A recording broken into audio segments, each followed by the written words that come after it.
भगवान ने पहले ही तुम्हारा दुख दूर करने का विचार कर लिया। तुम जाओ और भगवान जल्दी से जल्दी वसुदेव जी के घर प्रकट होंगे। पृथ्वी को समझा बुझाया, वहां से विदा किया है। यहाँ पर मथुरा के बड़े यशस्वी राजा हैं जिनका नाम उग्रसेन है। ऐसा वर्णन आता है कि उग्रसेन की कोई पुत्र नहीं था। बड़ी भारी तपस्या की, पुत्र कामेष्टि यज्ञ उग्रसेन ने किया, जिससे उनकी पत्नी गर्भवती हुई। एक बार उनकी पत्नी सहेलियों के साथ वन में गई विहार करने के लिए। महाराज उग्रसेन की पत्नी को एक द्रुमिल नाम के राक्षस ने देख लिया। द्रुमिल नाम के राक्षस की छाया उस पर पड़ गई। उससे जो बालक ने जन्म लिया उसे हम कंस कहते हैं।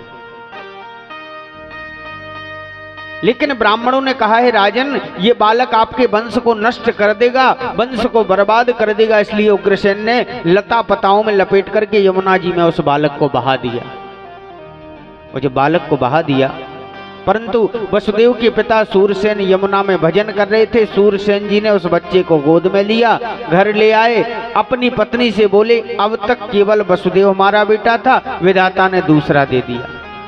कंस वसुदेव जी के साथ सूरसेन जी के यहाँ पल रहा है।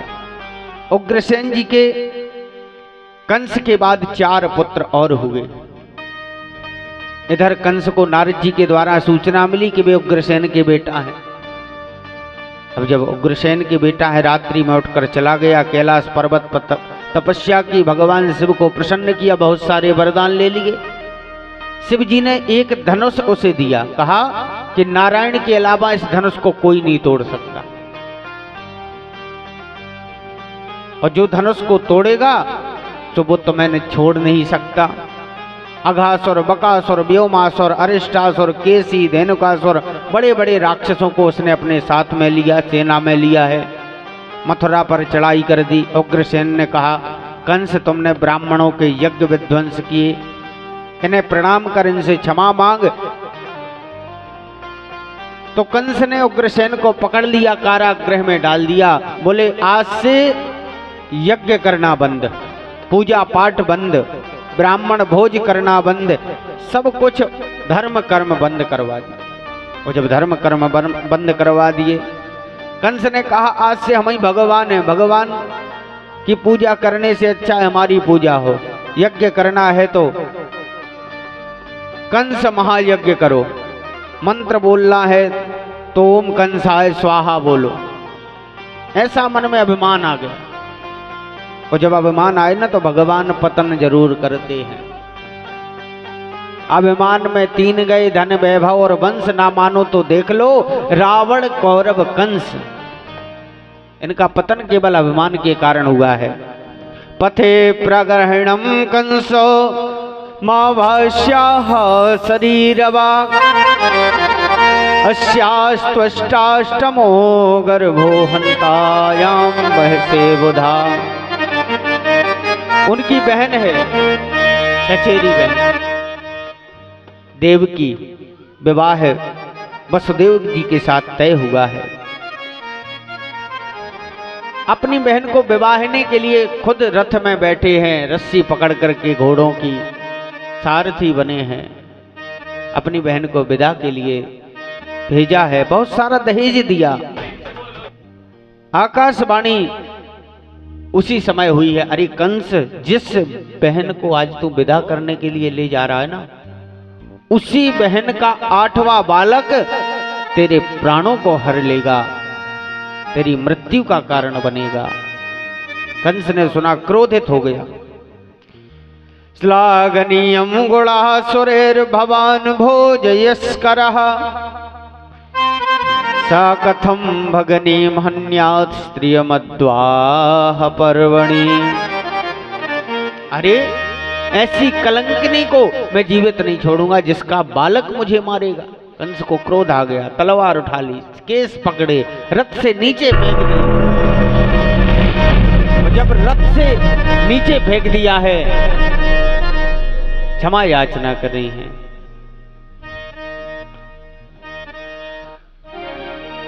भैया ये बता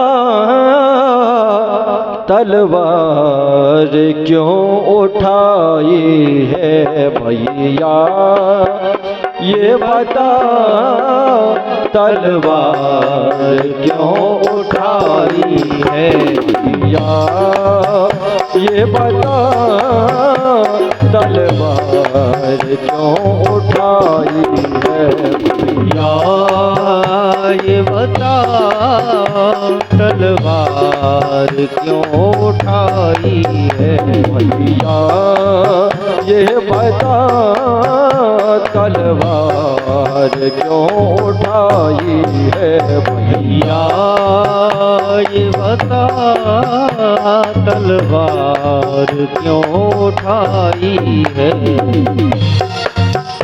आज भाई हुआ क्यों कसाई है, आज भाई हुआ क्यों कसाई है, आज भाई हुआ क्यों कसाई है भैया, ये बता तलवार क्यों उठाई है भैया, ये बता तलवार क्यों उठाई है भैया, ये बता तलवार क्यों उठाई है भैया, ये बता तलवार क्यों उठाई है।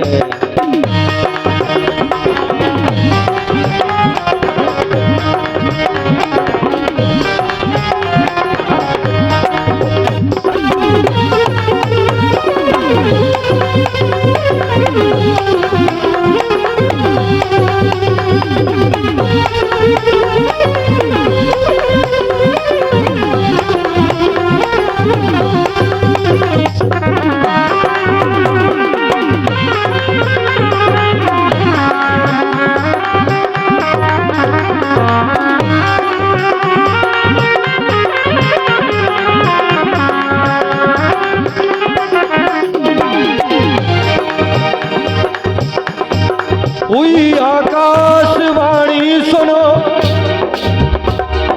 हुई आकाशवाणी सुनो, कंस तू कर ले विचार,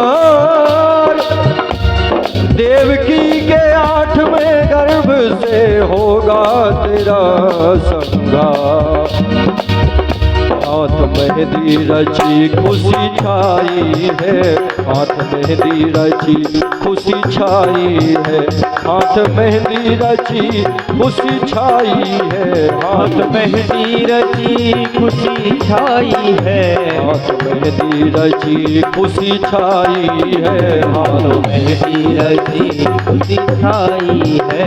मेरी भावर पड़ी बजी सहनाई है, मेरी भावर पड़ी बजी सहनाई है। बहन कह रही है अपने भाई से क्या, अरे तूने कर दी खुशी से विदाई है, तूने कर दी खुशी से विदाई है, तूने कर दी खुशी से विदाई है, तूने कर दी खुशी से विदाई है। भैया ये बता तलवार क्यों उठाई है भैया, ये बता तलवार क्यों उठाई है भैया।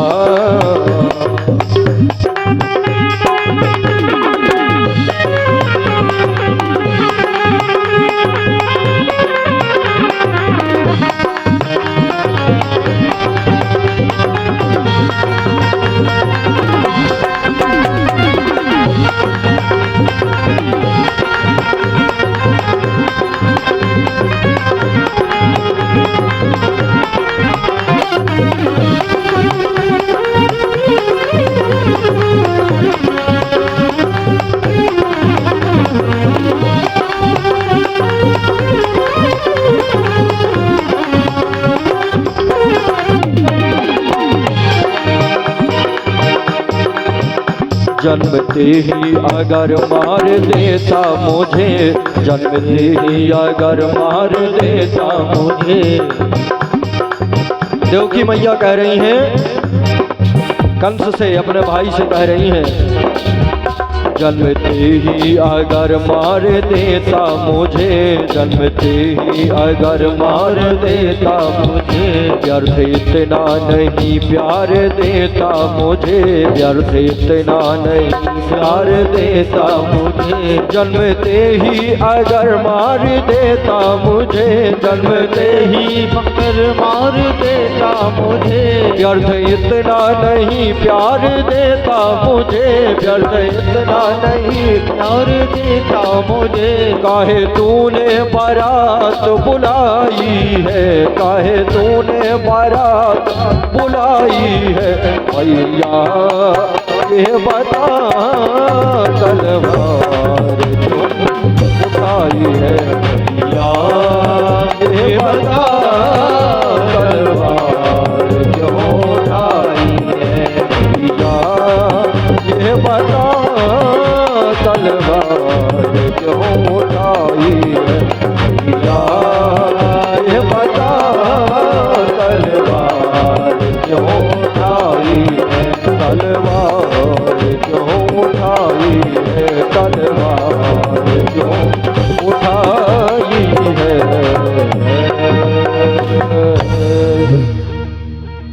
वसुदेव जी कंस से कह रहे हैं कि अभी थोड़ी देर बाद आपका कुछ रूप था, अब कुछ रूप हो गया। अभी आपने कितने भाव से अपनी बहन को बेटी समझ करके, लाड़ दुलार करके, कितने आदर के साथ विदा किया है। मृत्युर्जन्म बताम वीरा देहेन सहजायते, अद्यवाब्द सतातन्ते, मृत्युर्वे प्राणिनां ध्रुवः। बोले अभी आपका कुछ स्वभाव था, कुछ स्वभाव हो गया। बोले तो तूने आकाशवाणी नहीं सुनी क्या? इसका 8वां गर्भ मुझे मारेगा, 8वां बालक मेरे प्राणों को हरण करेगा, मेरा संहार करेगा। अरे मैं ऐसे काल को जन्म देने वाली स्त्री को जीवित क्यों छोड़ूं? जिस वृक्ष में कभी फल लगे ही ना, ऐसे वृक्ष को क्यों मैं फलने फूलने दूं?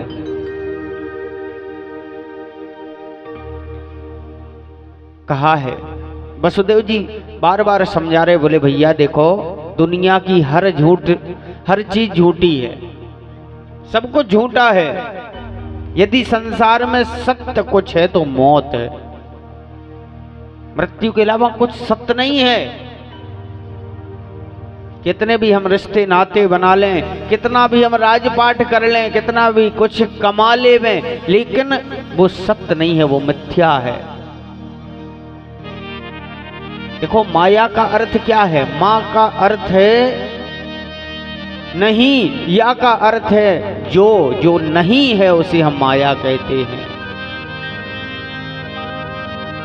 माया न तो कभी किसी की हुई है ना होगी, हम इस माया जाल में पड़े भले ही हैं, लेकिन माया कभी किसी की नहीं हुई है। कितना भी हम माया को पकड़ लें, कोई पकड़ ही नहीं सकता माया को।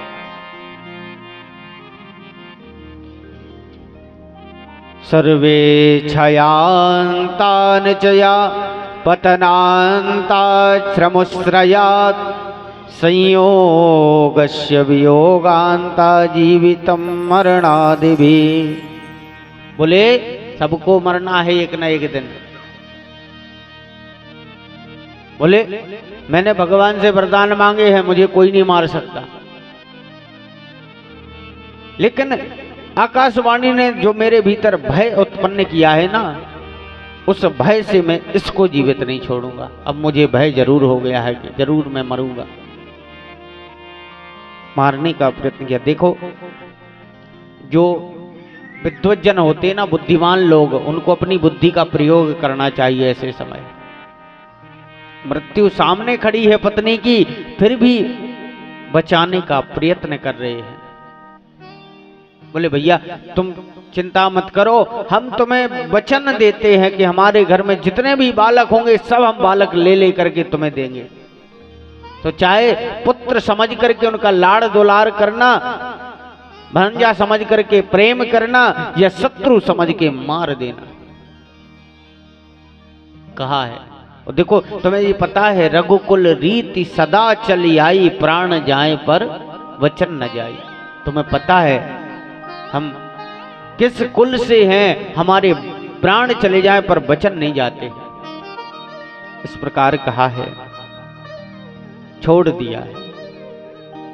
इनके यहां एक पुत्र होगा कीर्तिमान नाम का, इससे प्रेम नहीं किया, बोले इसको हम कंस के यहां छोड़ने जा रहे हैं, देने जा रहे हैं, क्योंकि वो वचनबद्ध थे। कीर्तिमन्तः प्रथम जह कंसाया नकदुन्दुभि अर्पयामास कृच्छेण सोनृतादिति विह्वला। उस बालक को लेकर के कंस के पास गए। कंस से कहा, अरे राजा ये भांजा तुम्हारा,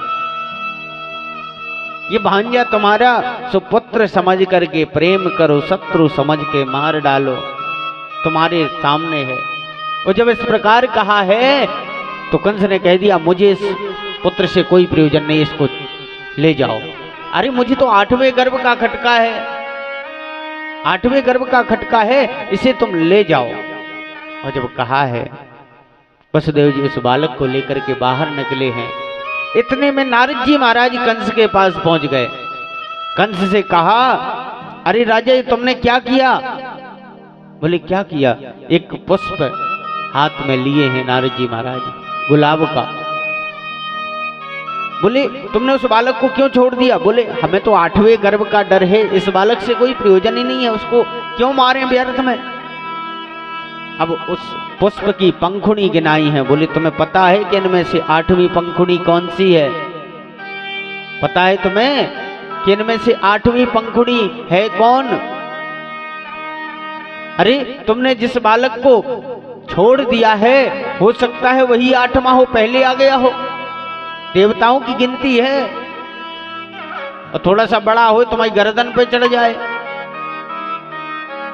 कंस को समझाया। कंस ने तुरंत आज्ञा दी सेवकों को, जाओ वसुदेव जी को पकड़ लो।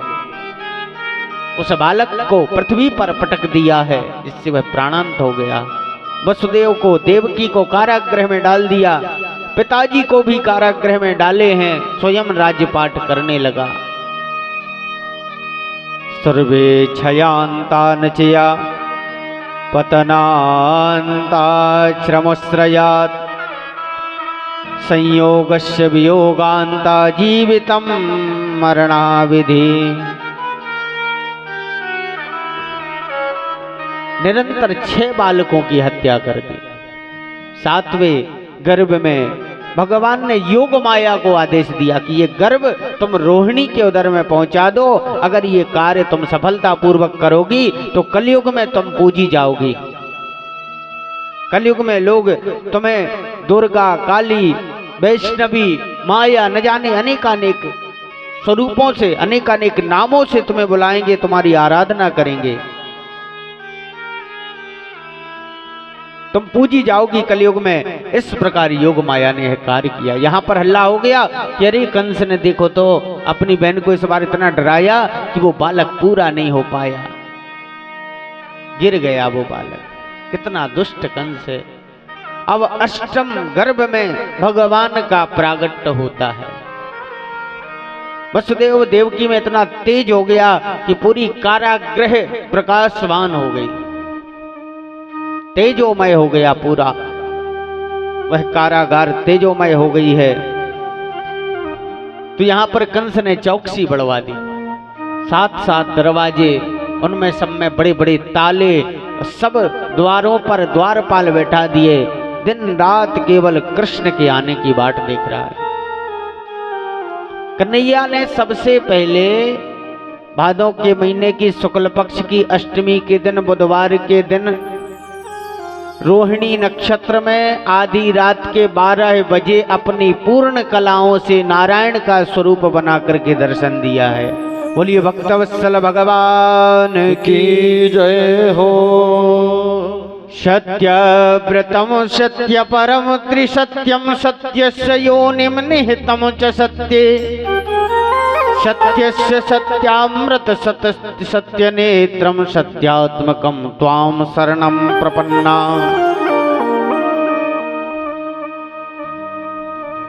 तो वसुदेव देवकी ने उनकी स्तुति की है, आराधना की है कि भगवान आप सदैव सत्य को स्थापित करने के लिए अवतार लेते हैं। अनेकानेक भावों से अनेकानेक श्लोकों से स्तुति की है।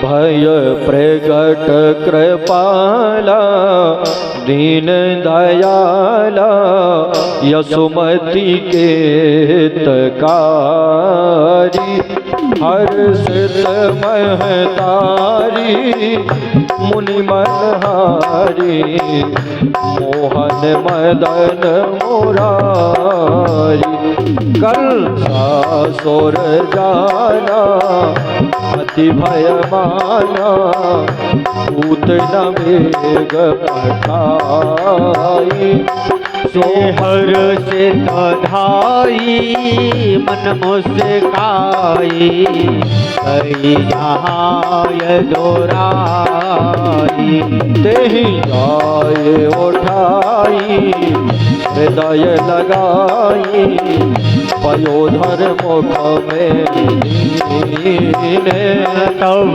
कृष्ण कन्हाई मन मुस्काई प्राणदास हर दीना। जब सायो मेघ बुलाए वशीकरण ब्रजधारी गौवन हितकारी सुर मुनि जारी नख पर गिरवतारी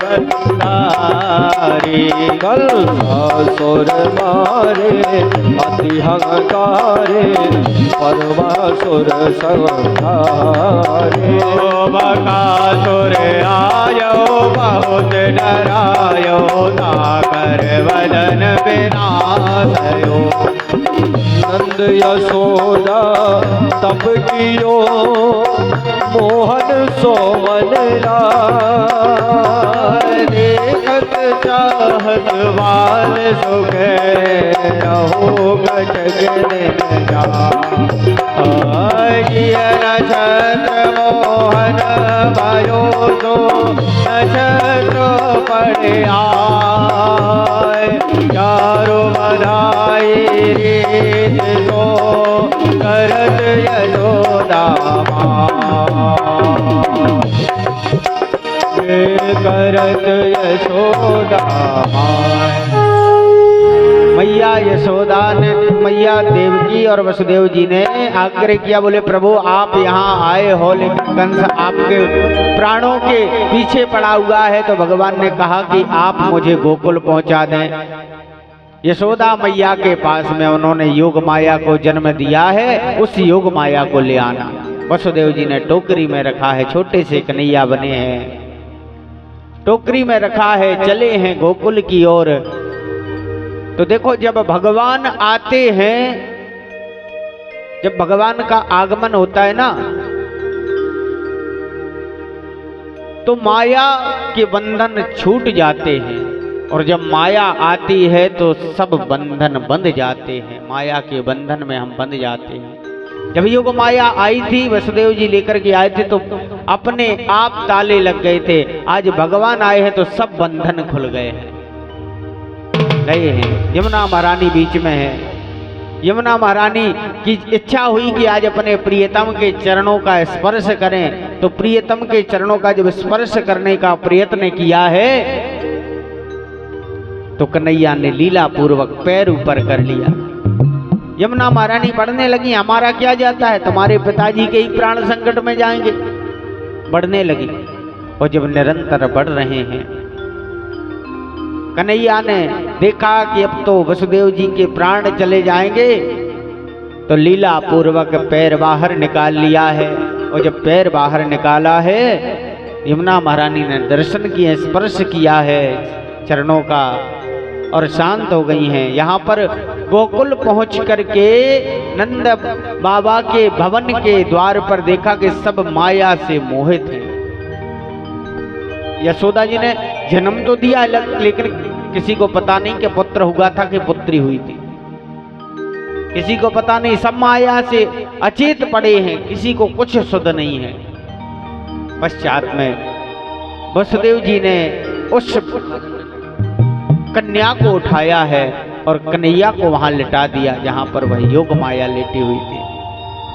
आए हैं, और जब आए हैं तो सब बंधन बंध गए, सब बंधन ज्यों के त्यों बंध गए। वो बेड़ियां डाल ली, हथकड़ी लगा ली, द्वारपाल जाग गए।